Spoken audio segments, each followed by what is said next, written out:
Ibu bapa, saudara-saudari, para pencinta firman Tuhan yang terkasih di dalam Kristus, marilah kita mengawali permenungan kita pada hari ini dengan membuat tanda kemenangan kita. Dalam nama Bapa dan Putra dan Roh Kudus. Amin. Bacaan dari Injil Matius bab 9 ayat 9 sampai dengan 13. Pada suatu hari, Yesus melihat seorang yang bernama Matius duduk di rumah cukai. Yesus berkata kepadanya, "Ikutlah aku." Maka berdirilah Matius lalu mengikuti dia. Kemudian ketika Yesus makan di rumah Matius, datanglah banyak pemungut cukai dan orang berdosa makan bersama-sama dengan dia dan murid-muridnya. Melihat itu, berkatalah orang-orang Farisi kepada murid-murid Yesus, "Mengapa gurumu makan bersama dengan pemungut cukai dan orang berdosa?" Yesus mendengarnya dan berkata, "Bukan orang sehat yang memerlukan tabib, melainkan orang sakit. Maka pergilah dan pelajarilah arti firman ini. Yang kukehendaki ialah belas kasihan dan bukan persembahan.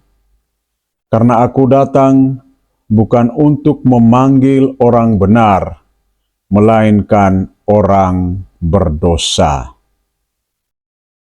Demikianlah sabda Tuhan. Ibu bapa, saudara-saudari, para pencinta firman Tuhan yang terkasih di dalam Kristus, hari ini Bunda Gereja yang Kudus merayakan pesta Santo Matius Rasul Penginjil. Matius adalah seorang pemungut cukai, menjadi contoh pertobatan dan pengampunan bagi banyak pemungut cukai dan orang berdosa.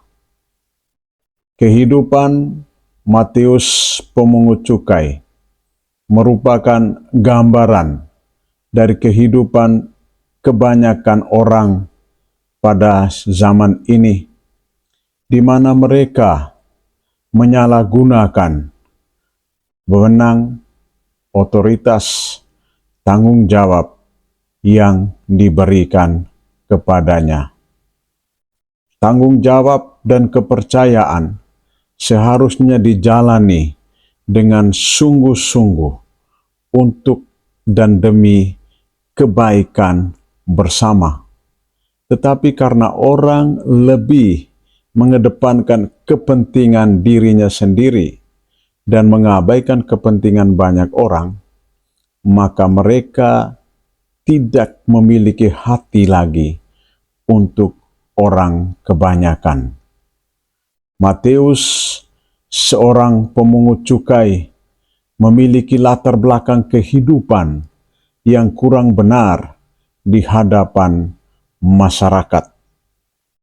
Namun Matius menyadari segala keberdosaan dan penyalahgunaan wewenang untuk kepentingan dirinya sendiri. Oleh karena itu, ketika Tuhan melihat Matius yang sedang duduk di rumah cukai, Tuhan mengetuk pintu hatinya dan memanggil dia, "Ikutlah aku." Sabda Tuhan, "Ikutlah aku," menggugah hati nurani Matius untuk meninggalkan rumah cukai, rumah yang penuh dengan kedustaan, rumah yang penuh dengan kebohongan, rumah yang penuh dengan keingat-dirian, dan mau mengikuti Tuhan yang adalah jalan, kebenaran, dan hidup. Sikap dan tindakan yang dilakukan oleh Matius merupakan satu tindakan yang sangat positif, di mana dia mau membaharui hidupnya, melakukan suatu pembaharuan, pertobatan yang total, yang sempurna di dalam kehidupan.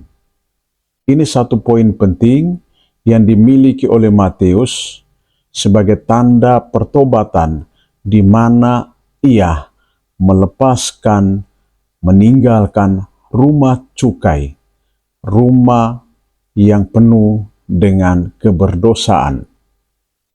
Sikap dan tindakan yang dilakukan oleh Matius ini membawa nilai yang begitu besar di dalam dirinya. Dan yang menarik adalah bahwa Tuhan mengasihi, mencintai setiap orang yang dengan penuh hati mau melakukan pertobatan, pembaharuan, revolusi di dalam dirinya. Ketika Tuhan makan bersama dengan orang-orang berdosa, kaum Farisi menilai bahwa Tuhan masuk di dalam komunitas orang-orang yang tidak benar, sehingga mereka katakan kepada murid-murid Tuhan, "Mengapa gurumu makan bersama dengan pemungut cukai dan orang-orang berdosa?" Mendengar kata-kata itu, Yesus katakan, "Bukan orang sehat yang memerlukan tabib, melainkan orang sakit. Maka pergilah, pelajarilah arti firman ini. Yang kukehendaki ialah belas kasihan dan bukan persembahan. Dan karena aku datang bukan untuk memanggil orang benar, melainkan orang berdosa." Ibu bapa, saudara-saudari yang terkasih di dalam Tuhan, pelajaran penting yang kita peroleh dari bacaan suci pada hari ini adalah pertama, kita harus dengan penuh kerelaan dan kesadaran yang kuat untuk melepaskan, meninggalkan rumah dosa kita, supaya kita memperoleh kehidupan yang baru. Yang kedua, kita tidak boleh menghukum dan menghakimi sesama kita yang mengalami kekurangan di dalam kehidupan, karena kita juga adalah orang-orang yang rapuh, penuh dengan segala keberdosaan. Dan yang ketiga, kita harus memiliki hati yang berbelas kasihan, yakni mengasihi, mencintai pribadi manusia. Tidak berarti bahwa kita mencintai keberdosaan mereka, tetapi pribadi manusia itulah yang harus kita kasih, kita cintai, dan kita menolak pola cara hidup mereka yang kurang benar di hadapan Allah. Semoga Tuhan membantu dan menolong kita agar kita terus-menerus melakukan pembaharuan di dalam hidup kita, sehingga kita boleh menjadi pribadi-pribadi yang benar di hadapan Allah dan sesama kita. Tuhan memberkati kita. Dalam nama Bapa dan Putra dan Roh Kudus. Amin.